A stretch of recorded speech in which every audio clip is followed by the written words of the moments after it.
For this morning is 21-40718, Rose v. Aaron.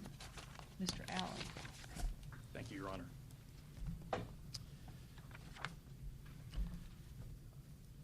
Good morning. May it please the court, Thomas Allen for appellants Lori Aaron, Philip Aaron, Aaron Ranch, and Jay McLaughlin. Joining me at the counsel table is co-counsel Don Gordon.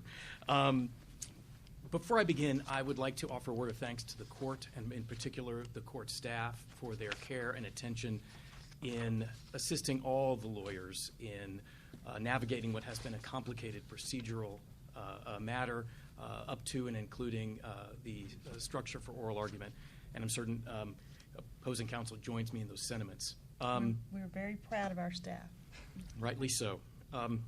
So in my time before the court, I would like to focus on the district court's reversal of the bankruptcy court's damages award in favor of the Aarons on their breach of contract claim against Carol Rose.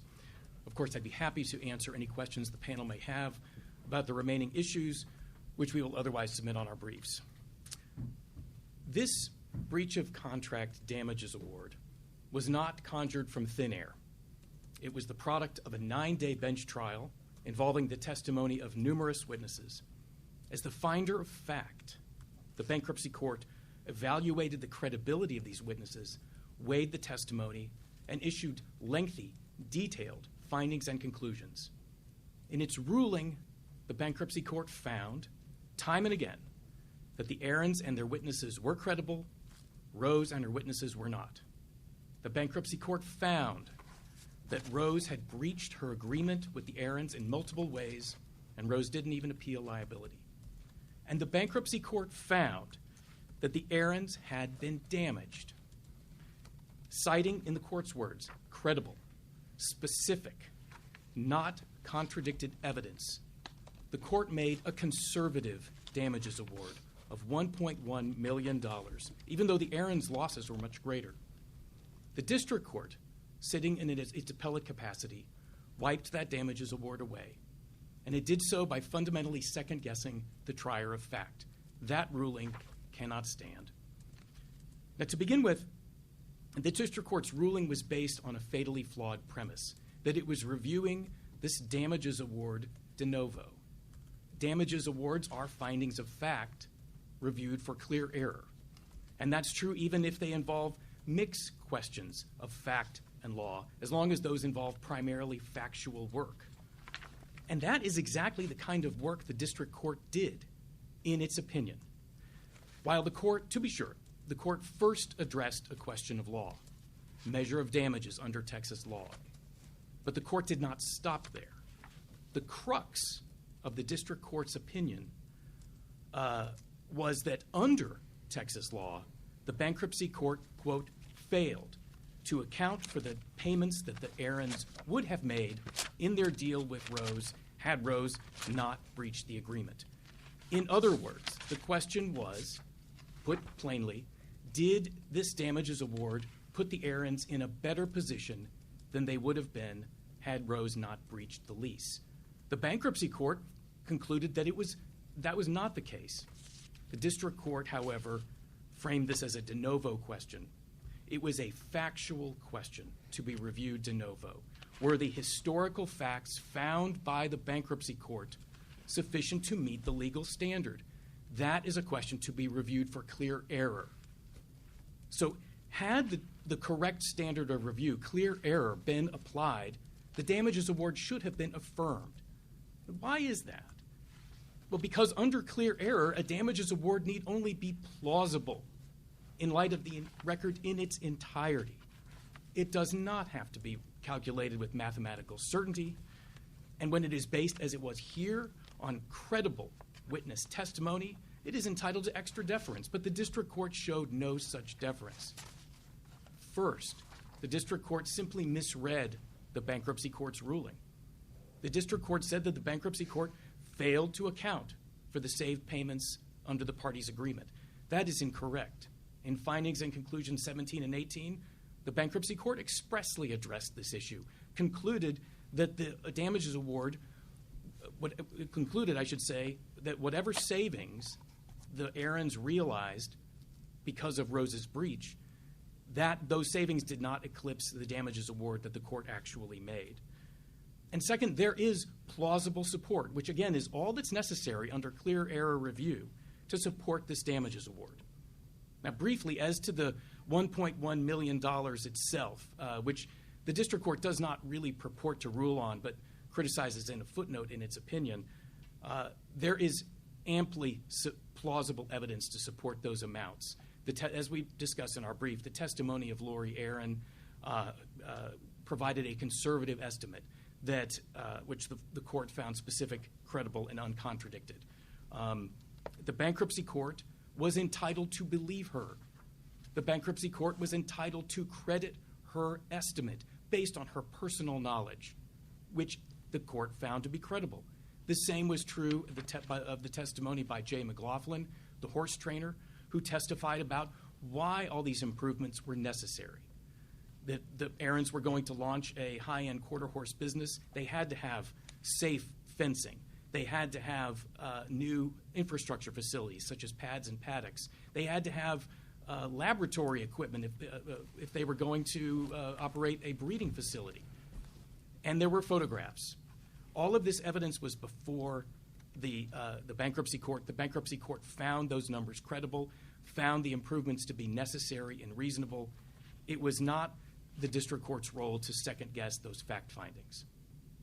But the heart of this appeal really is the second issue, the question that, in our view, the district court got wrong. Did the improvements to the Commerce Ranch put the Aarons in a better position than they would have been had Rose not breached the agreement to begin with?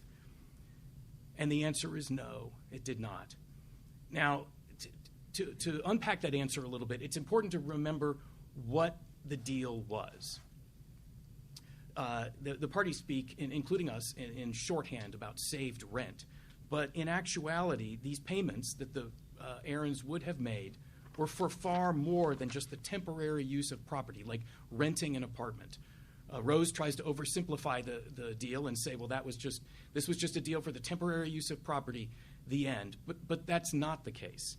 So what were the Aarons getting for this deal? First, they were getting the use of the Gainesville Ranch. This was a ranch that already had the high-end equipment and fencing and infrastructure necessary to launch to run and launch the Aarons quarter horse business. It also had a desirable location. There is ample testimony at trial from Lori Aaron saying how important location was as a driver for their decision to go into this deal. But the temporary use of the ranch was not all the value that the Aarons were getting. Another major component was that this was not just a lease, but a lease with an option to buy. They had a right of first refusal, and under that right, at the end of 5 years, 70% of their payments would be converted into a down payment. In other words, rent payments, lease payments would become equity to the tune of $1.75 million. That option had real value that was lost forever when Rose breached the agreement. The third component of this agreement was the role of Carol Rose herself, that she was going to provide consulting and management services, something Lori Aaron testified was absolutely critical to the success of this business. And Rose would bring her reputation, her status, her expertise. These were all a unique part of the, quote, package deal. And recall the bankruptcy court concluded that this was all one deal. This wasn't three deals, all one together. This entire deal had an absolute value of $2.5 million. So when Rose breached the deal, the Aarons lost $2.5 million in value. The key fact is that the $1.1 million awarded by the bankruptcy court was only a partial remedy for that lost value. Only one component, the improvements, the fencing, the equipment, the paddocks and pens. It did not compensate them for the other lost value. It didn't give them an option to buy. It didn't give them equity to buy this uniquely attractive facility. It certainly didn't give them the location, and we all know how important location is, and it did not give them Carol Rose's unique role in helping to bring this business to fruition. So there was, if we want to do the back of the envelope math, roughly $1.4 million in lost value still sitting on the table. So it is by no means the case, as Rose has argued, that these improvements were a windfall to the Aarons, that the Aarons were somehow in a better position than they would have been. There were indeed other losses, which the bankruptcy court noted as well, that the Roses used their existing facility as opposed to and couldn't use it before. They were going to have 2 ranches than they had 1. The bankruptcy court noted that they spent more money up front than they would have otherwise under the terms of the bargain. In short, this evidence was all before the bankruptcy court and must be considered under clear error review. The bankruptcy court, again, was entitled to look at all of this evidence in its entirety and conclude that this aggregate body of losses, which were attributable to Rose's actions, at least accounted for any savings that the Aarons realized by not moving forward with the deal. The district court didn't grapple with these issues. It didn't even apply the correct standard of review. So we would submit the court should reverse the district court and reinstate the bankruptcy court's damages award, which it awarded only after a 9-day bench trial based on credible witness testimony. Now, alternatively, we have argued that if the court discerns any deficiency in the bankruptcy court's analysis, at a minimum, the issue of damages should be remanded back to the bankruptcy court. Now, this is not, as Rose has suggested, simply an exercise in mulligan taking. It is rather a vindication of the respective roles of the trier of fact and the reviewing court. This is entirely consistent with this court's authorities. For example, in the ENI U.S. operating case, which both parties cite, there was a case where the trial court did not adequately explain the evidence supporting its damages award, so it remanded for additional fact-finding. We also cite, in particular, the In re Mandel case, and I believe Chief Judge Richman was on the panel in that case. That is another bankruptcy case where the bankruptcy court issued a damages award that did not appear to be based on any of the damages models offered at trial, but nonetheless, because there was some damage sustained, the court remanded. Counsel, can we talk about the remand for a second? Because the district court does remand the case to the bankruptcy court. It does, Your Honor. What is your understanding of what the district court expects to happen? Well, the district court doesn't tell us in its order. We do know that the district court did not invite the bankruptcy court to engage in a further analysis. It simply reverses and says nothing more. So while we don't know, it appears that the district court was remanding to the bankruptcy court simply for an entry of judgment. So that you would take nothing on the $1 million breach of contract. There's no TTLA violation, so obviously you don't get the $61,000 there. Presumably you're not prevailing party, so you don't get fees there. And McLaughlin's $51,000 estimate for the certificates or whatever, that those go to zero. So it's just a ministerial. We, out of an abundance of caution, we must assume the worst case scenario, that was the import and meaning of the district court's ruling. Suppose we agreed with you on everything in the appeal, so your 4 presented issues, just hypothetically. Can we reinstate the fee award, or does the fee award have to go back? Well, we certainly stand by the fee award. However, we also recognize that the Rose appealed the fee award separately to the district court. The district court did not address it substantively. So we recognize that in this court's normal course of proceedings, the district court would review that in the first instance. But you haven't cross-appealed the fee award because it's too low or anything? No, Your Honor. I believe we were simply appellees in the district court on both the substantive claims and the attorney's fee awards. And the fee award is still in the district court? Well, I'm sorry, Rose's appeal of it? Sorry. No, separately, the district court ruled that because we were not prevailing That's what I parties thought. on our claims, therefore the attorney's fees were reversed as well, but it did not substantively address the merits of Rose's appeal. Sorry, I misunderstood your first answer. But thank you. My apologies, No, Your no, Honor. it was on me. In short, to just finish on remand, just as in Ray Mandel, the same is true here. The bankruptcy court found that the errands first of all, it found that Rose breached the agreement, and there is no appeal of that. The bankruptcy court found that the errands suffered damages as a result. The bankruptcy court addressed the question of the saved payments in its findings and conclusions. That is an inherently factual question. If there is any doubt, let this inherently fact-based inquiry be resolved by the fact finder. Thank you. Ms. Hubbard?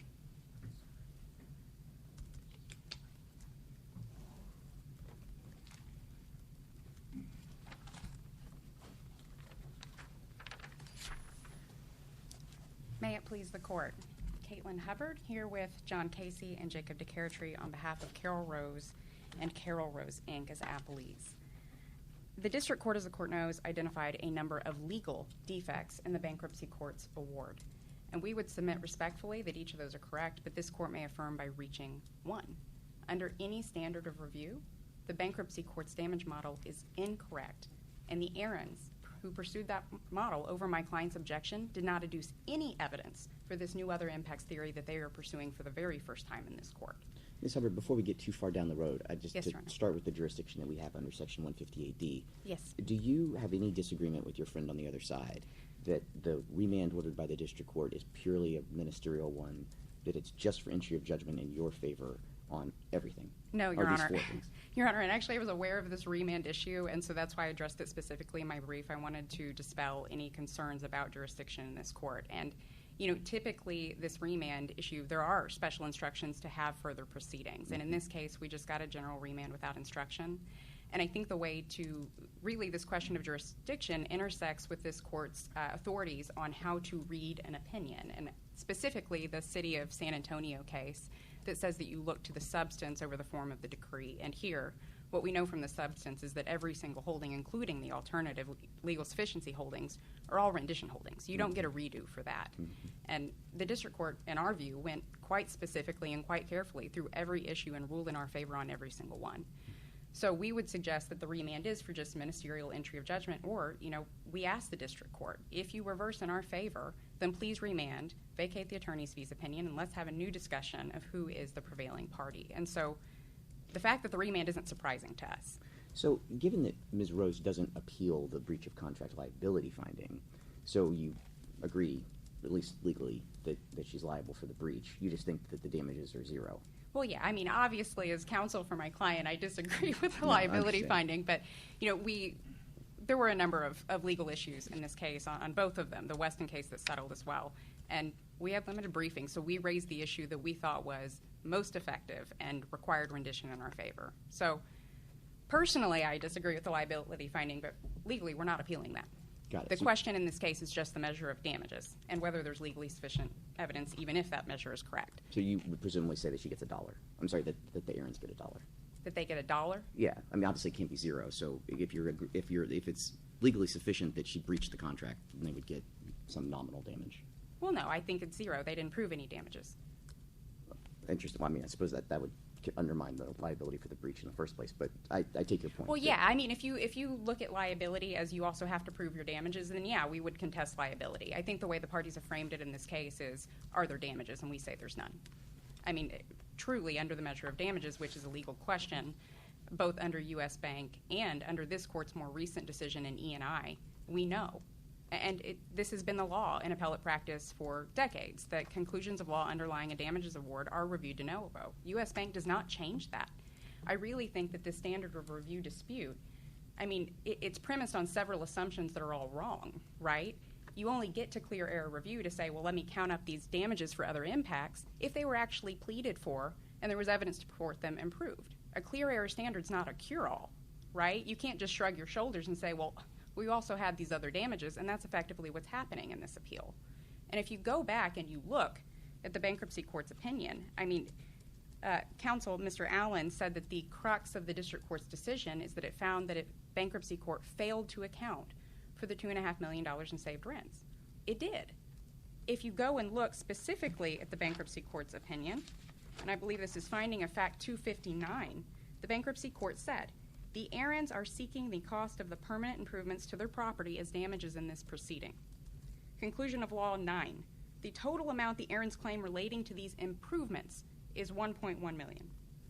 And conclusion of law 19, the Aarons have established damages for breach of the lease in the amount of $1.1 million. What we're hearing on appeal is a clever math trick, right? It's when everybody proceeded, from the pleadings, the evidence, and even in the district court, page 29 of their brief, told the district court that the bankruptcy court correctly refused to credit the $2.5 million in saved rents, which, by the way, doesn't account for all of the other expenses the Aarons were obligated to pay under this triple net lease. That is what the expectancy model requires. As this court said in E&I, it is a hypothetical, non-breach world. And I would respectfully submit that there were damages models that they could have pursued, but they didn't do it, presumably because those models didn't lead to any damages. And what was the evidence that Ms. Rose put on in front of the bankruptcy court about damages for the breach? Or did she just contest and say that's not good enough? 1.1 is not sufficiently detailed enough. Well, we objected to legal sufficiency, but we objected to the model too. We said this produced a windfall and this isn't the correct measure of damages. And that was the argument that we took to the district court as well, and it's what we prevailed on. Can I ask you a question about the TTLA claim? Of course. So what is the best authority for the idea that someone doesn't violate the TTLA when they impound horses at gunpoint and demand $60,000 in money that she concedes she's not entitled to? I find this extraordinary. I assume you want me to take your hypothetical at the word, your characterization. Well, it's the way the bankruptcy court found it, as a matter of fact, right? Is that so? She says, "Give me $100,000. You owe me 40, but the 60 is a ransom." Well, not quite. I mean, what the bankruptcy court found is that my client's counsel sent a stableman's lien. That's plaintiff's exhibit 215, I believe, in the record, that had a detailed line of cost. She found that my client did not commit theft by deception because the Aarons had every single delineated charge. Our counsel sent that hours later. The Aarons paid that amount and came and picked up their horses. The stableman's lien was sent at 3 p.m. They came the same day. That's in the stipulated facts to come and get their horses. Well, actually, let's get out of the hypothetical for a second. Just give me your best argument as counsel for your client. What was the $60,000 for? The $60,000 was two things. I think that's a really good question that you need to focus on because it impacts intent in this case. The $60,000 was there was one large charge for feed during the month of September, and there were other charges for expenses that were owed under the lease. I thought that was the 40. I thought the whole point of the 40 No. was for the stuff, the actual taking care of the horses. The 40 is for the stuff actually taking care of the horses. Mm-hmm. The 60 is for amounts that were owed under the lease that they had to pay for as expenses on the property. So there was also, however, a feed bill for about $25,000 that was not included in that $40,000. So if you actually go and look at that delineated list, that is. Now, what we know from the record, and opposing counsel talks a lot about the 9-day trial, but this was an afterthought. I mean, there are very few pages in the record on this stableman's lien theft issue, very limited evidence. And all we know from the undisputed facts is that my client felt she was owed money. This isn't your typical theft case, right, where you know you're not and you try and go and get it. She thought she was owed money. She prepared a list. She's not. The bankruptcy court found that she credibly testified that she is not an office person, that she relies on her employees and her bookkeepers and her counsel, as most clients do. Where did she get the armed guards? The armed guards? Or armed security. Well, that's not really legally relevant to today's Well, I mean, it's dispute. just not exactly the same way that one would normally impose a lien, right? I mean, that's kind of you. That's entirely separate. The armed guards is the lockout. That's the breach of the lease. Got it. The stableman's lien is I'm keeping your horses until you pay me the amounts that the Aarons admit were partially owed. So what we know from the record, again, is she prepared a list of here's everything I think I'm owed with the assistance of her bookkeepers. She gave it to her counsel. The record is absolutely undisputed, that her counsel decided what to include in a lien. And respectfully, that's not surprising. So if the theory today is, well, and I really do think this is what the district court understood it as, if the theory is, well, she misused a stableman's lien to get amounts that were owed under other contracts, right? So kind of like you misused a legal vehicle, then she needed to know the contours. They needed to prove, it was their burden to prove intent, that she knew the legal contours and she intentionally transgressed them. There is not a single question in the record to my client on that issue. And they by the way, they also had her counsel as a witness in this case.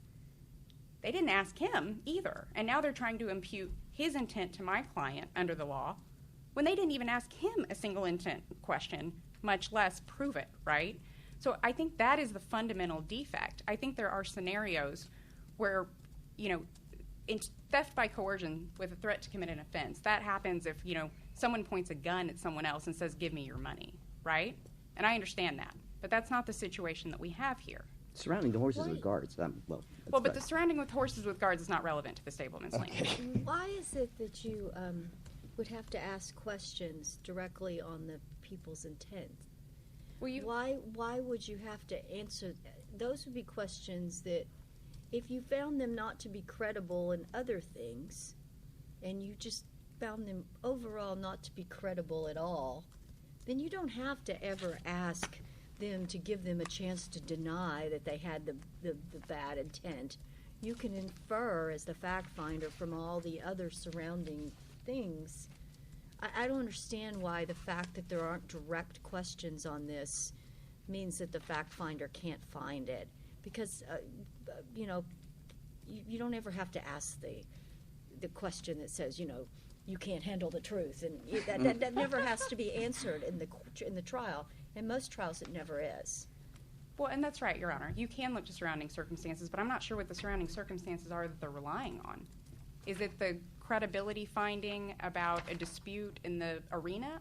You know, that's not relevant to the stableman's lien. What they needed to show. Well, they find that she's not credible, no offense, but not credible in many dealings related to all this stuff. And that's, why isn't that good enough to say that this wasn't just some sort of bookkeeping accident? Well, the book, You know, I'm just wondering. I'm not saying that that's what the court did, but why isn't that one interpretation? I think you can look to surrounding circumstances. And to your point about bookkeeping accident, I think that, respectfully, I think it misunderstands the theory that the courts below proceeded on, which was, did she know that certain amounts that were presumably owed under other contracts, because there was no finding that they weren't owed, and certainly they have to admit that there were expenses owed under the contracts. They didn't state a breach of contract claim to recover it. We didn't state a breach of contract claim because we got it. So you assume that those amounts were owed except for these minor duplicate charges, right? But the bulk of it is amounts owed under other contracts. So under the theory that they proceeded on, they needed to show not that she had intent to take their money, but she knew that she could not use this legal vehicle to get it. And there is nothing in the record on that. There's no surrounding circumstances to show that. Or And- that she didn't care whether or not she could use it or not. But she was going to get her money no matter what. Well, she felt it was owed. Yeah, they don't have to show that they knew specifically the numbers. They just have to show that she didn't care at all. She's going to get all she can get. I think And they have, that's what they have to show. I think, Your Honor, that they have to show that there was a threat to commit an offense. And what we know at that time, and so the district court held, there was an offense because she had a legal right to retain the horses. And with respect to, it's kind of intent conflates into the causation analysis here, because what we also know is that Lori Aaron said, well, I paid under full protest, but this is really a post hoc dispute about which amounts were owed when, right? I mean, what we know is that the Aarons pleaded to recover the entire amount.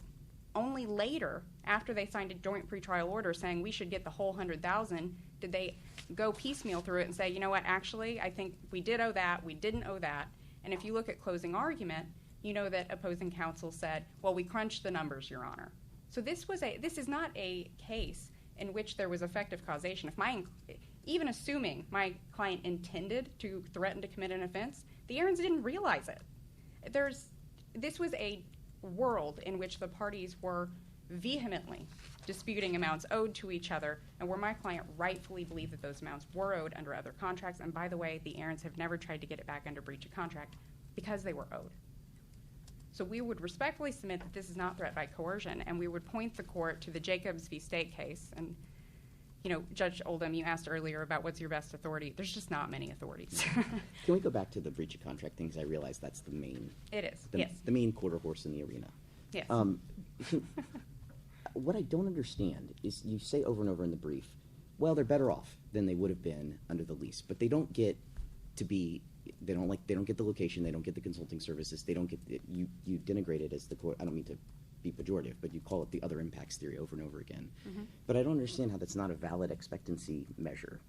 I mean, The other impacts theory? yeah, is the theory just that this isn't what they did below and you shouldn't let them to, again, pardon the terrible horse puns, but shift horses midstream? Or is it that, in fact, if they had been arguing this from the beginning, it would just not be a valid damages model? It wouldn't be a valid damages model because they didn't plead it or prove it. I mean, that's the problem. Yeah. Really, what happened below is they said, we've got $1.1 million in the improvements. The bankruptcy court found we've got $1.1 million in damages for breach of the lease and improvements. That was the finding. In the district court, they say it's reliance damages, didn't have to credit the other amounts. They come to this court and they say, actually, for the first time, the bankruptcy court did apply an expectancy model and it did account for these saved rents by finding that other impacts offset them. Here's the problem with that. I mean, it's built on a house of cards. Did you plead for the other impacts damages? Did you put on evidence for the other impacts damages? I guess what I'm getting at And they is that- didn't. yeah, and so I guess the question then is, I mean, it's really hard to read this record. I'm just being candid with you. It's really hard to read this record and say that the errants are made better off by the breach. Really hard. And so what I'm trying to figure out is the theory that, like, no, they should go back to the bankruptcy court and they should be able to put on this other impacts thing and because, like, they didn't get the location. They didn't get the consulting services. And they didn't. Could have put on damages evidence for that, and they So, didn't. so the theory is then, no, you had your bite at the apple, and you don't get a second one. You should have done that the first time. You may have been damaged, but you're not going to be able to go back and do it now. I don't, well, one, I will tell you, I have run through hypotheticals. I have to make assumptions, right? Really what they should have done is do a rent differential model, or, even under a substitute transaction model, they should have had an expert come in and say, here's the value of the use of the Commerce Ranch for 5 years. They didn't do that. They just straight up said, I want the $1.1 million. Rose owes me a blank check for 4 years' time for whatever I construct. That was a problem on many levels. And what we know from this court's authorities, published authorities, In re Letterman, there's another, the Ware case that we cited in our brief, In re Mendel, that Chief Judge was on. That's an unpublished case, and it's materially different from this case. There was not an issue with the damages model and no evidence to support damages under a correct model. That's this case. In re Mendel, the issue was that they both sides put on evidence of damages. It was a fraud case. It was one of those cases where damages are inherently speculative, unlike this case. And the bankruptcy court disregarded both models and just picked numbers out of thin air. This court reversed and remanded for a new trial because it wasn't that the parties had failed to prove their damages model. It's because the bankruptcy court hadn't really adopted either of them and just picked a number without explanation. And if you look to the authorities that Chief Judge cited in her footnote, there's actually a published one called Great Pines. And that case is basically this case. It's the same theory that when you proceed on a measure of damages and you have a full and fair opportunity to litigate over my client's objection, right? It's not like they didn't have notice. Then you're done. You don't get to play litigation by whack-a-mole and go back and try again under the theory that's not as favorable to you. Could you say, just imagine, now let's do a hypothetical. So imagine that the client has $3 million in damages, but it's going to cost, they're going to have to hire these experts and run these rent differential models. It's going to be really complicated. There's going to be these big battle of the experts. It's going to cost a fortune in fees in order to do it. Can they just say, look, I'm not going to go for my full $3 million. I'm just going to go for 1.1 because it's very easy for me to prove that these are actual expenditures, this real cash that I paid, and I know that's easy to prove, and it's less than the $3 million. So how can my party on the other? I'm not trying to understand, unless there's a rule in bankruptcy that's different than in other forms of civil litigation. I'm trying to understand why that would be a problem. As I understand, first off, you're assuming that they did suffer $3 million in damages, and that obviously wasn't proven. Yeah, so that's what I mean. Is like, let's just do this hypothetical. I shouldn't use 1.1 because it makes it too much like this case. But you know what I'm trying to say, which is, can you just get less than you otherwise would by showing If you something prove else? it with reasonable certainty, I think you're getting to the legal sufficiency of their actual proof on damages. Yeah, if you prove it with reasonable certainty, but they didn't. I mean, there wasn't a single piece of documentary evidence in this case. I'll remind the court that the focus of the Aaron's case was fraud, right? So we're here on this breach of contract case. It's really not surprising that there wasn't much there. It was not a single piece of documentary evidence. And the explanation for that is, well, it was chaos. Well, these are major structures they built. You have invoices, you have credit card statements, you've got something. And these are just guesses. This is no different from the Nutracep or the Sanders cases that we cited in our brief. And they didn't meet the reasonable and necessary. And that's not just a fact finding when you look at whether there's any evidence at all. There's not. Now, the bankruptcy court said it's reasonable and necessary, but there's a bar and a conference table in those photographs. We don't know what any of this is for. And we objected on each of these grounds. So yeah, I would say that even if you give reasonable assumptions on a damages model, right? Let's say that we had an expert that took the interest rates at the time and decided what the reasonable rental value of their improved property would have been. My guess is that it was about the same amount or less.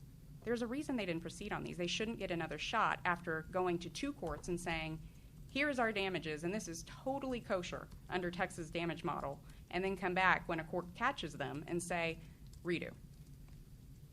So, Your Honor, for those reasons, we would affirm. If there's any other questions, I'm happy to answer them in my 30 seconds left. Thank you.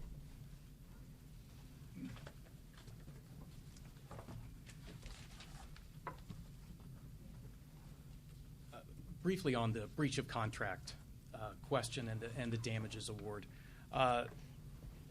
First of all, I'll start at the end. When counsel was talking about the evidence of the improvements themselves, there was a bar there. What was the bar for? Those are factual questions for the fact finder. That is not a legal bar to recovery of damages. Not when the fact finder said the evidence was credible, said the evidence was specific, and awarded damages as a result. Judge Oldham, your question is a really good one. First of all, it is really hard to read the bankruptcy court's lengthy findings and conclusions and conclude that the Aarons somehow came out ahead in this deal. The whole tale of this it really belies any suggestions of that in that regard. And the Aarons always were consistent in seeking a conservative damages award, the $1.1 million in damages. That was always pled. That was always discussed. And this notion that the saved payments were not fully aired out. Well, they were. And Rose's lawyers asked Lori Aaron about that. The parties argued about that to the bankruptcy court.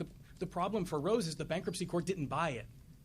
The bankruptcy court, which was in the best position to assess the evidence and the witness credibility, didn't buy their story. It looked at the deal and said, I am awarding $1.1 million in damages based on the credible, specific, uncontroverted testimony before me.